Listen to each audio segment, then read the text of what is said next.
Good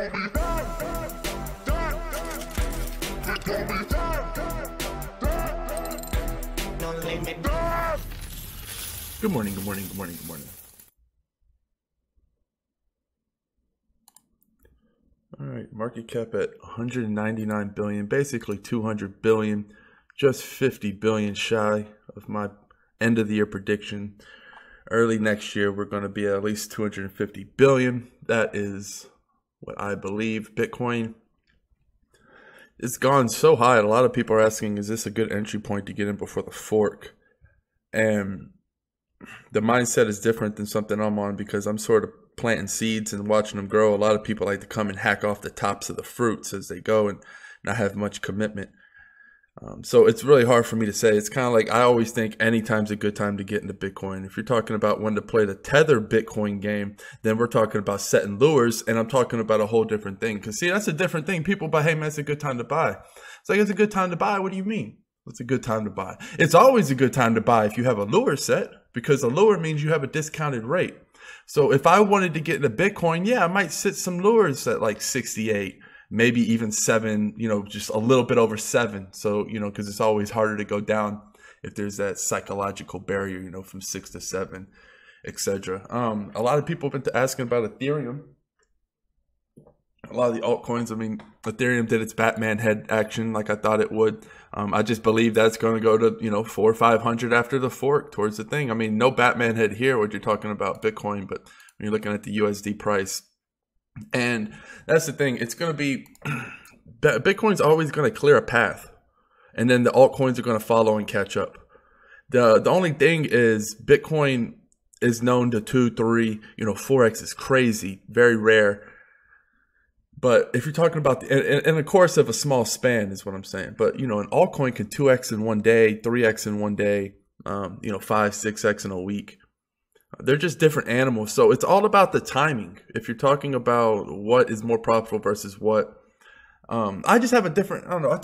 I'm talking to a lot of high-end traders now, a lot of old school Wall Street guys, respected. They've been in the game a long time, and they're just not doing that great in the crypto world, right? Because, they're getting into Ripple, they're getting into Ethereum, they're getting into Litecoin, they're getting into all these top ones because that's what you do, right? If you're new into something, you're going to get into the top ones if you, know some information on ICOs. But, they're just not making the gains that I'm making. And I don't know, I'm explaining my style.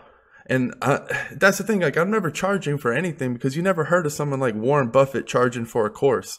Or Steve Jobs come, how to make a business book for $9.99. You don't hear these fucking high-end billionaires that charge. You only hear about the millionaires, maybe even the almost billionaires. But the tippy tops, it's just because there's not enough money there. Time and effort is very valuable. That's one thing I'm going to touch on real quick. I never know what I'm going to talk about in a video, but this comes up. A lot of people, especially people who want to work for me, I'm doing for the traders, background checks, really taking my time. It's just a time thing. I'm going to groom one at a time, these traders, not, it's a very delicate situation. But a lot of the biggest thing that I found is people work too hard. And I mean too hard, they work too long. Like people just work too long. They're like, man, I've been up for 18 hours. I don't, fuck sleep and all this. And I'm talking to them, it's like, fuck sleep. It's like, man, I don't know what you're talking about. It's like sleep is absolutely imperative. You need sleep. And I'm more like a sniper. Like I'm not trying to, it's kind of like a football game. It's like you practice in your set hours, you rest, and then you hone your time for game time. And mornings are my game time. Night times are my game time. During the middle of the day, you're not fucking with me. That's when I'm low energy. That's when I'm either going to work out and meditate. I usually have about an hour meditation midday just because it's like I understand my body and I'm not trying to force it. Like I have my power hours in the morning, my power hours at night. So I get done in the morning what someone would get done in a month just because I have the energy and focus to do so. So those are, a lot of people talking about I don't have time to do this, I don't have time to do that. Really need to set their priorities right because a lot of people go for something good while never letting themselves get for something great. And what I mean by that is you might have a job that's good, you might have good benefits, you might like it, but you could easily step down at a lesser job, give yourself more time. Yeah, you might not be able to afford the lifestyle you have now, but you can still afford a roof over your head. What's important? That's giving up something good and then going after something great. And that's why a lot of people don't get great things, because it's hard, because good, a lot of people can get. Good's right here. Good's in reach of most people, right? Most people can have good lives. To get that great life, you have to risk this. You don't get to go after the good, because the good still takes up a lot of your time. The good still takes up enough of your time to keep you away from great. So you're never going to have something good if you're solely focusing on something great, because you don't have enough effort. So what you're going to get is something okay, right? Everyone can get okay. Okay is open 24 hours a day.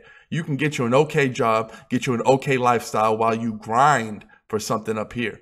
And that's why, you know, when I was living, you know, that's what I was always doing. I was never going after anything good. I always had a lifestyle. I played poker, but on the side, I could always, you know, study while playing poker. I could study on the side. Like, I was always reaching after that great while having the okay lifestyle. You know, I would hop in between good, because that's what poker does. But just in general, you know, eating tuna cans, you're going to hear that a lot, because that's where the fuck I was. And it doesn't, I don't know. And I'm putting all my game out there. Like, I'm still doing it. Like, I'm not, you know, I'm not a billionaire yet. I could easily still be making 6 figures off some kind of fucking book, because yeah, I might not have a billion subscribers, but there's really no one in the game that's done what I've done, you know, without having to fucking have the referral link bullshit. Like, just actual hustle and trade and business dev your way to where I am. But I don't know. I'm low key. I just give it away to the people who want to earn it. And that's just what it is. Like, when I'm talking about this set and lures, like, that shit, it's easy. It's on the board. I write it out for you. Set some lures for no limit coins. Set some lures for basic attention token. That's what I'm doing. This is my life. Like, for Civic. All right, let me. All right, I'm logged in. Civic. All right, yeah. See, I was hunting some Civic. Hit some lures just the other day. What did I hit? Where did I hit? By 38, 37. You know, I got me a little position, you know, about 60, 70 fiat worth. So, I mean, it's just, and now look, it's 4. I'm just setting those lures. You can hit them on the dumps. What do I have right now? Open. I got a lure for SafeX, because it's just free. And that's the thing. That's another thing. This is something that fucks me over, because I'm showing my lures, and guess what happened the other day? I missed all 3 of my lures that I told people, because I told people what I was getting at. So people are smart, you know, they'll go look for the chunk of Bitcoin, and then they'll put their lures right in front of mine, because I had some big ass lures set for BAT and Civic and Syscoin. And you know what the fuck happened on all 3? I missed all 3 of my lures the day after that video. All weekend by 1-2 Satoshi, each one of them. That's not a fucking coincidence. People, hey, I still love you, but you know, it cost me a little bit of money, because I missed some of those dumps that I really wanted to get, because I miss a Civic at about 36. So I had to pay about 5%. So that one cost, you know, so me giving costs me sometimes, because people will, you know, they'll pile in front, they'll figure that, okay, well, D's going to know the perfect lure to set. They're going to hunt for the big coin and then pile right in front of it. Much power to you. It's a fucking video game to me. It's all good. I'm not trying to hate, but yeah, so that happens. But yeah, I mean, I'm just basically showing you my fucking poker hand, which but the point is, what was I picking up? What did I pick up recently? Basic attention token. You already know my reasons for picking up coins. Like, oh, dude, I am not, dude, I'm a hypocrite sometimes. Like, dude, I got into Walt and I got into Chain. I got in a lot of these coins for the cheap, when it's kind of different though, because why did I like basic attention token compared to something that I might not? What did I pick up last night? 1861, 1800, you know? I already could sell for a profit right now. And this is what I'm teaching my traders. It's just,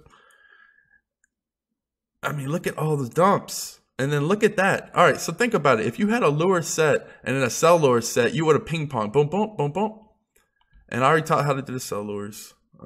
You got to be very careful setting those sell lures if you know what you're talking about. People might have missed the opportunity on EOS when it hit $1.30. You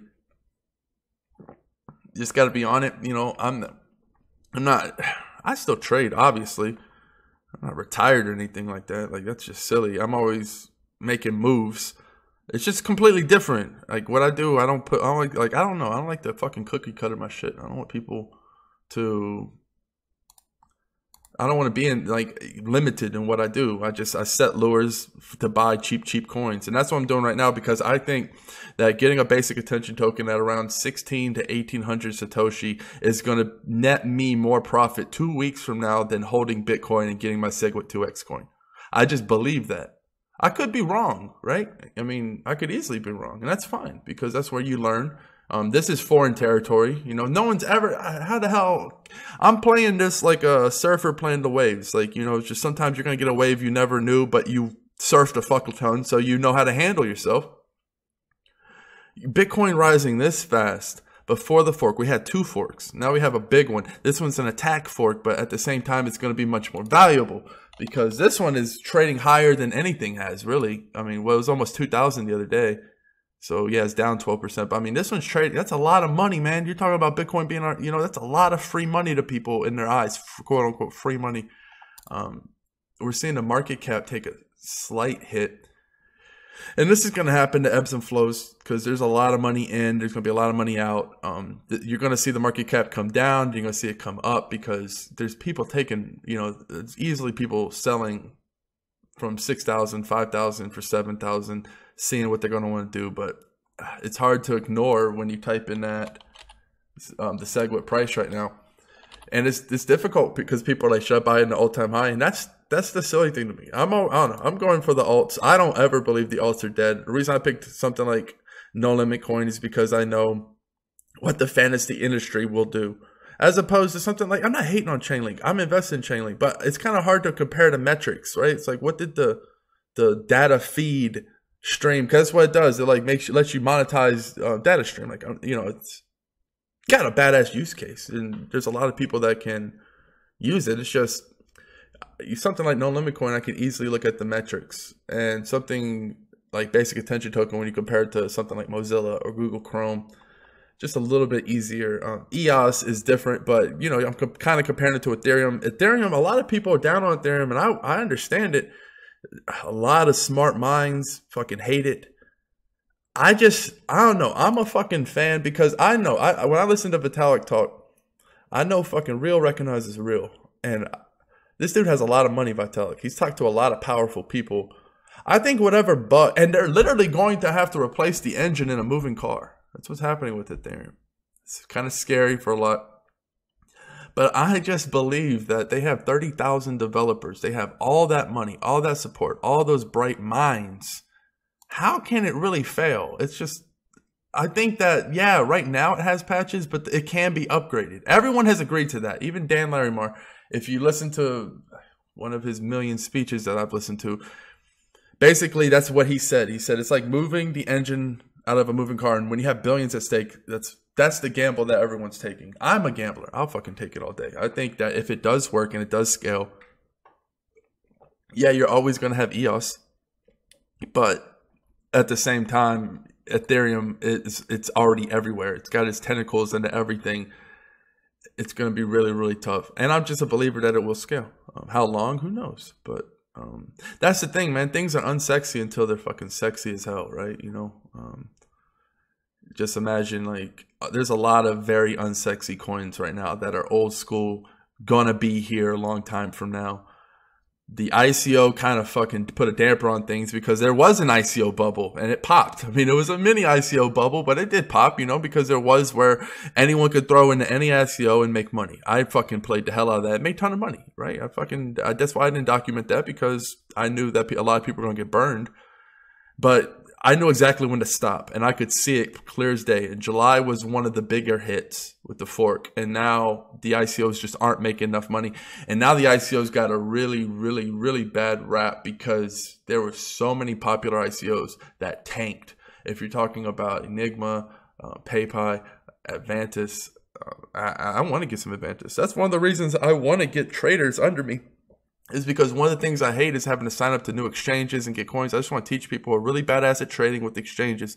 And I just say, hey man, go scoop up this. We need to scoop up some this at this price. Boom, boom, boom. And I'd make a lot more money because I leave a lot of money on the table just because I don't really feel like fucking with it. Avantis, I wanted to buy some, but I fucking hate Bitfinex. I don't care what people say. No, I'm not going to take that back. I don't hate it. I don't know. It's just not my gig. And it's only trading in USD, so that's a big handicap for me too. So, and the volume wasn't that high for BTC. So it's like with the volume being and the amount I'm wanting to pick up. And that's how I kind of feel with, I understand like somebody who wants a lot of no limit coin and they go and it's like, man, I can't pick up a lot because there's not a lot for sale.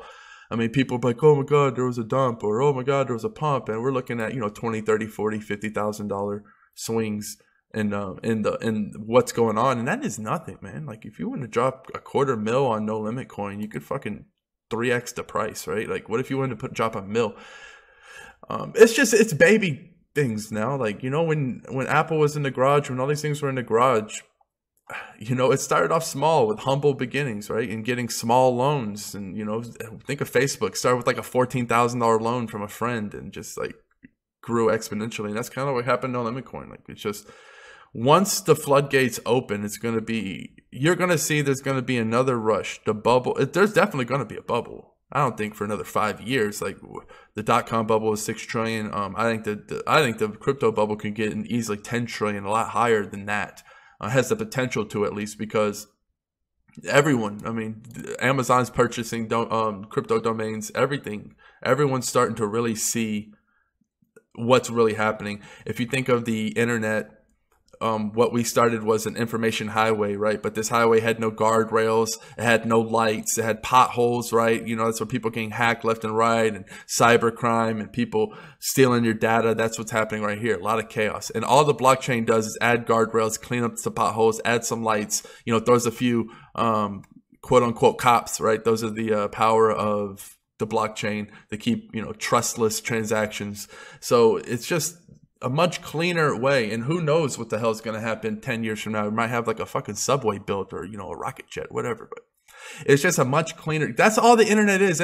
People, when they think of the internet, they think of some big web or something, and yeah, you can think of it that way. But it's just an information highway from one person to another. So as long as two people have Bitcoin, two nodes are running, someone can send one Bitcoin to the other person. That's the internet. It's connection, peer to peer.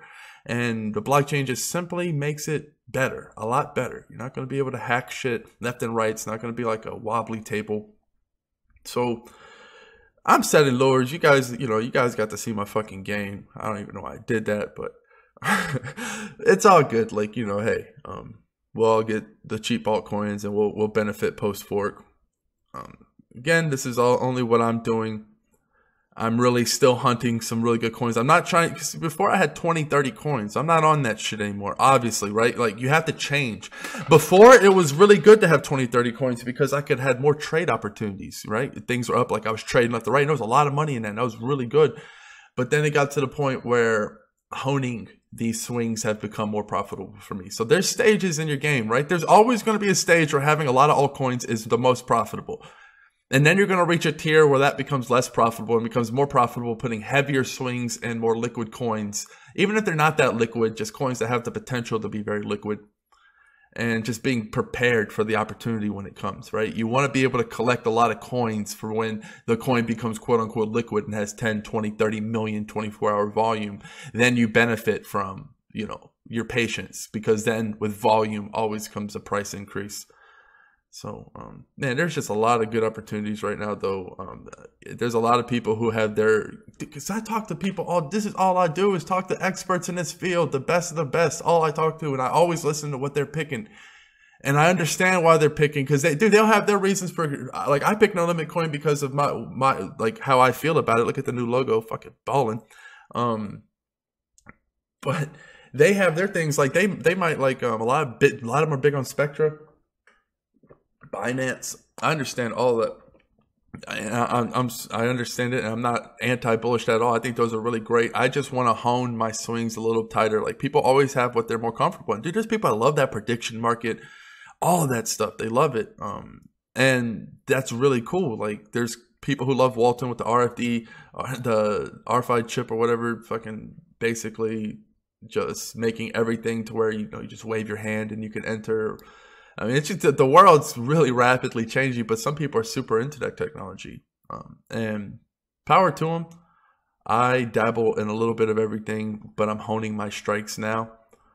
So just a really good time to set those lures really deep. There's not too much else to talk about. Hacking ICO is still going. One of the few. I'm really liking the ICOs that are going to end post fork, right? Because I believe those are going to have the best opportunity.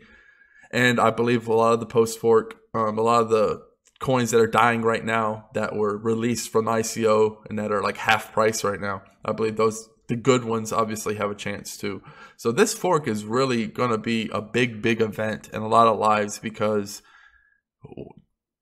the one thing that, I mean, it's got to fucking make sense. Last July, both of these went down, Bitcoin and the alts. And then post fork, they both went up. Now Bitcoin has went up, but the alts went down. So what does that mean to me? That means post fork, there's more money for the alts to get, because Bitcoin didn't go down this time, right? Like last time, they had to share the pump because Bitcoin and the altcoins went down. They both went up, so they shared the pump.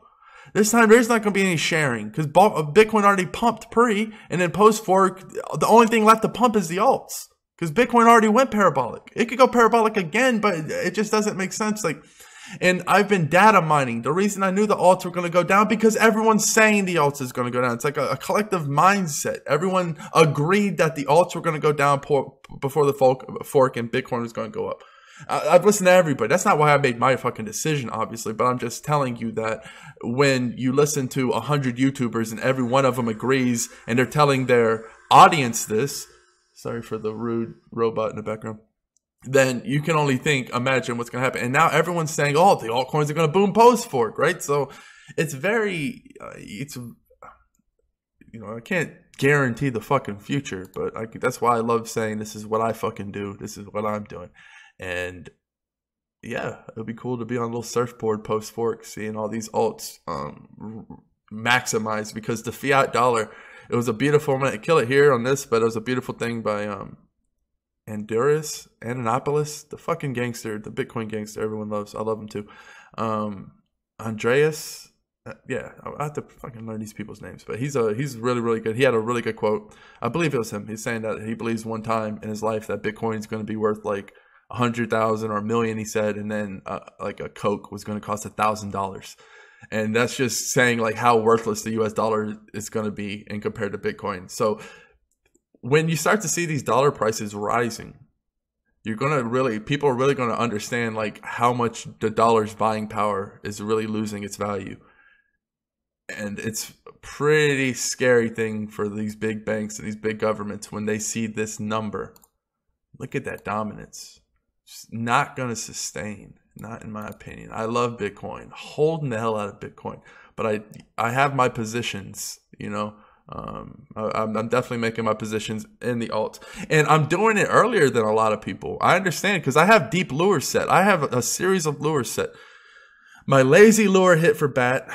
You saw that in the video. That sucked because I wasn't fast enough. Always so Bitcoin was to move to 8, right, tonight, I would go and cancel all of my fucking orders on all exchanges and move them down 10-20%. But when you start to see it stabilize a little bit like this, I just keep my lures really deep. And I wanted to get some basic attention token at around 1,800, some Civic at around what was Civic? I believe it was like 34. Yeah, so I wanted to get some Civic around 34. I wanted to get some Syscoin around 22 to 26. 22, 23 is really prime. And then, because another way I look at it is I look at it in sections. How far can it drop? So when basic attention token hit 18 and I bought some, I was like, because it dropped from like 25, I was like, how much lower can it really get from 18? Because even if it goes down to 16 or 15, that's fine. It's not that bad. I still don't want to miss out on 18. Now I have my lure set lower. Once I hit that first lure, and then I just have it, because it's like, it's all good because I'll have Bitcoin worst case scenario. And yeah, and then it gets tricky post fork, because then you want to get your Bitcoin off exchanges, whatever you guys are doing. I've talked to a lot of prevalent people about this, and a lot of people are doing a lot of different things. A lot of people are saying, I don't give a fuck, I'm putting all my Bitcoin on an exchange I trust, and I'm going to get my post fork immediately and dump it. Then there's a lot of people like, oh, I'm just going to keep it. Kind of like what Roger Ver said the other day. I agree with him. I'm not selling any of my Segwit 2X right away. I'm not selling any of those right away. First of all, because I don't want to get fucked with the replay protection, all this shit that's going on, all the Milky Water. Like, I'm going to let everything hash out. I'm not going to be the guinea pig for some money. Yeah, you can make some really good money, with $1,600 a coin, but hogs get slaughtered. So I'm not going to be the guy that, there's 99% chance, the one guy that puts it all in right before it get burned for the first time. Yeah, I'm not going to be that guy. And yes, just fucking going to be a rocky week. Very, very important week. I'm going to be hunting, documenting that, of course. Having a good time. This is a really, really good time to be in cryptocurrency. Really be thankful that you actually fucking have this opportunity. Is it too late to buy? Come on, guys. We're talking about, it's a baby. It's a baby. $1 trillion isn't shit. So just think of your favorite coin. Think of $1 trillion market cap. Think of where your favorite coin sits in that scenario. And get to work. Cheers. Peace.